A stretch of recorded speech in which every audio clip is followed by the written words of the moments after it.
Questions whenever you're ready. So, Licon, of all these great swimmers at Texas, you were the only 3-time individual champion at this meet. How does that feel?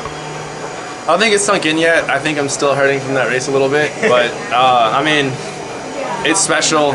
I mean, just anything at a program like that.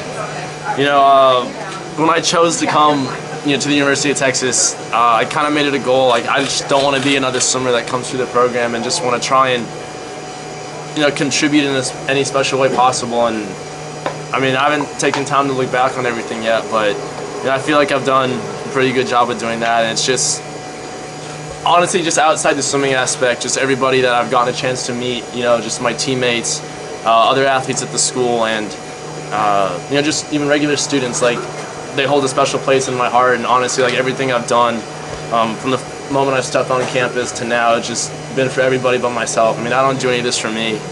The friendships that I've made, they're the most valuable thing to me, and that's what it's all about. Is it set in that it's over? Not yet.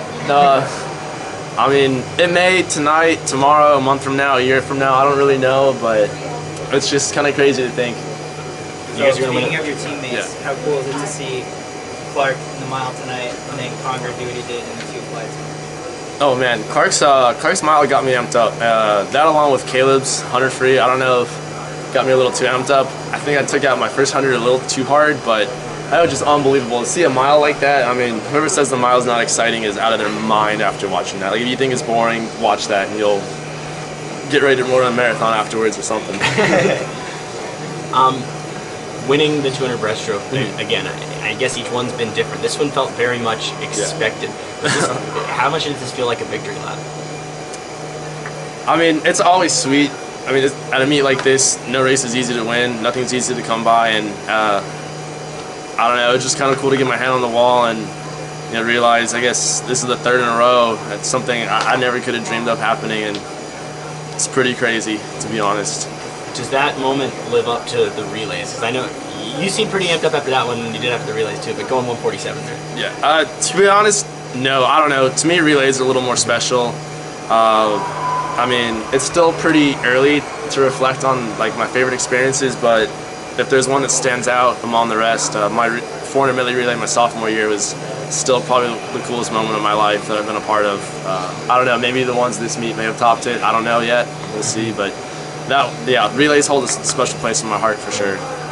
So you were out at the beginning of this year with an injury. Can you kind of take us through what the injury was and how long you were out for? So it was in the middle of a set. I think it was very end of September.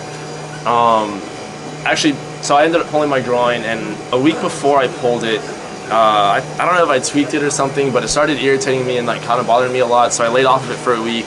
And then it was a Monday afternoon practice, and we were doing a breaststroke speed set, and I was like, all right, I should be good to go. Like, I haven't touched my breaststroke kick in about a week. And then I think we were doing fast hundreds, and I remember I pulled out on my first one and kicked hard, and then all of a sudden I had this super sharp shooting pain down my left groin, and I was like, oh, that's not good.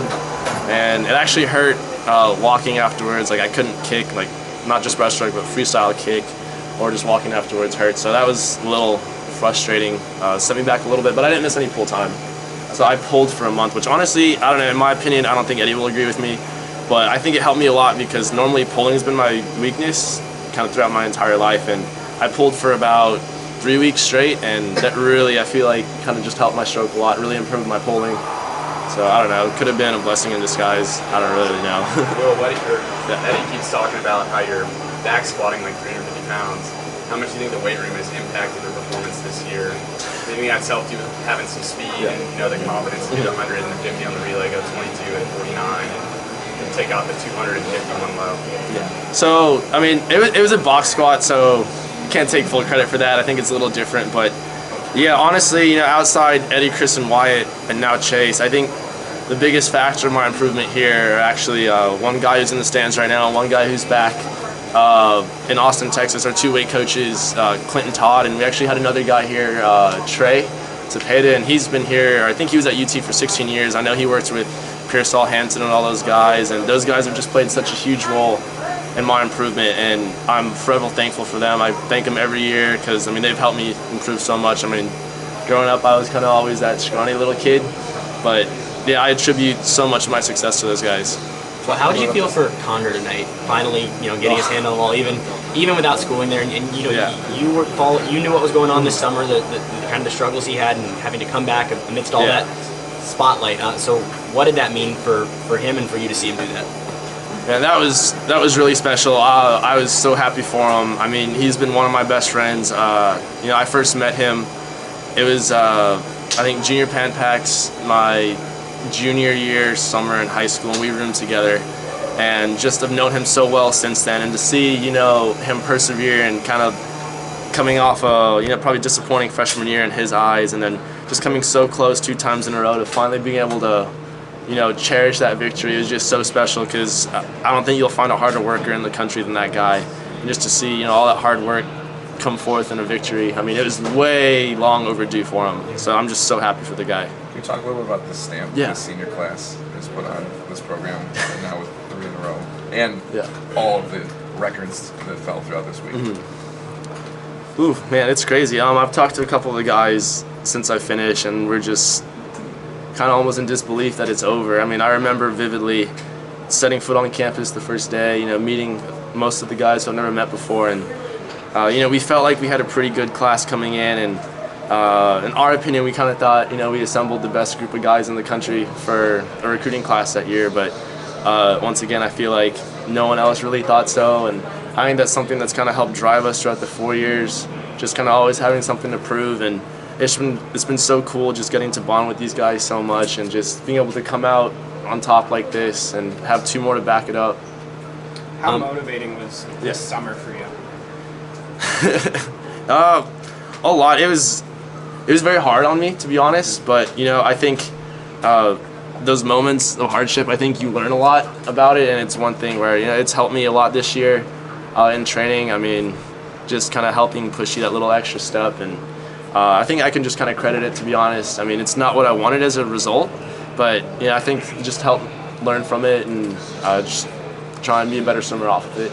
It was a different year for you guys, obviously, with Wyatt being promoted to full-time assistant coach and Chris stepping down. So how did that transition go, and what has Wyatt meant to your success here? A lot of people, I feel like, have kind of thought this whole Chris stepping down, Wyatt transition coming in has been maybe like almost a culture shock to the program, but to be honest, not really. I mean, I've had Wyatt there since day 1 of my freshman year, and he was here 2 years prior to that as an athlete, and I think it's helped so much just us being around him. And I mean, that's not saying like we don't miss Chris. I mean, I miss that guy more than words can describe. I mean, he's meant so much more to me than just a coach. Definitely a father figure in my life, and I still keep in touch with him pretty frequently. We actually enjoy following golf together, so we always kind of text each other golf updates, kind of how Jordan Spieth's doing.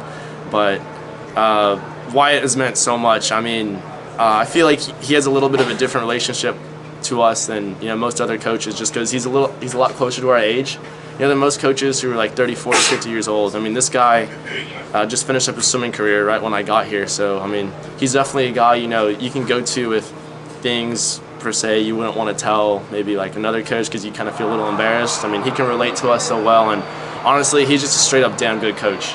I mean, I don't know, I think he's easily one of the best coaches in the country, and anybody would be lucky to have him, but I'm glad we do. So how much are you going to enjoy these next few minutes when you guys get your trophy and get to go in the water again? Oh man, definitely enjoyed a lot. It's crazy to think. I don't know, it's just hard to put into words, to be honest. Definitely just going to grab my teammates by the shoulder and just, I don't know, and cherish every second with them for one last time. What do you think of the 100 free tonight? Yeah. What's up? What do you think of the 100 free tonight? Woo! Damn, that was a voice crack. But dang, that was absolutely insane. I actually wasn't really thinking about the 40-second barrier as it was going on. I saw him flip it. I think he was at 19.1. Something fast. Yeah, 19.0. Jeez. Yeah, something really fast. And then I saw him coming home, and then I think with 7 yards left, I was looking at the clock. I was like, oh my goodness, I think he could break 40. Like, what is going on here? And he touched a 40.00, and that along with the mile are 2 of the most incredible swims I've ever seen. They're sickening, to be honest, but definitely kind of got me going a little bit. Like, all right, time to throw down with these guys. I mean, everybody's been throwing down this meet so far, and just time to step up a little bit. Well, congratulations. Thank you. Appreciate it. Thanks.